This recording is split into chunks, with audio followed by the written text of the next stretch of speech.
अस्सलाम वालेकुम viewers, welcome back to my YouTube channel daily tips with Asma. Abdul Rahim नाम का शुमार लड़कों के नामों में होता है। अब्दुल रहीम एक इस्लामी नाम है। अब्दुल रहीम नाम की इब्तदाई तारीख अरबी ज़बान से निकलती है। अब्दुल रहीम नाम के लड़कों के लिए खुशकिस्मत नंबर 5 माना जाता है।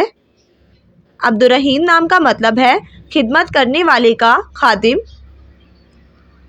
खुशकिस्मत दिनों में जुम्मा और मंगल का दिन शामिल है।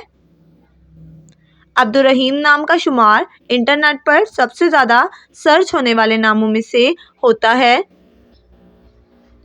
खुशकिस्मत हाथों में हिंसा के हिसाब से कांसी और तांबा शामिल है।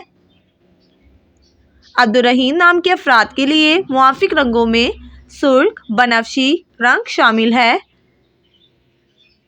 अब्दुल रहीम नाम के अफराद के लिए मुआफिक पत्थरों में रूबी पत्थर शामिल है। फ्रेंड्स, अगर आप अपने नाम का मतलब जानना चाहते हैं तो कमेंट बॉक्स में अपना नाम लिखें। इंशाल्लाह हम आपके नाम की वीडियो ज़रूर बनाएंगे। Thanks for watching. अल्लाह हाफिज़।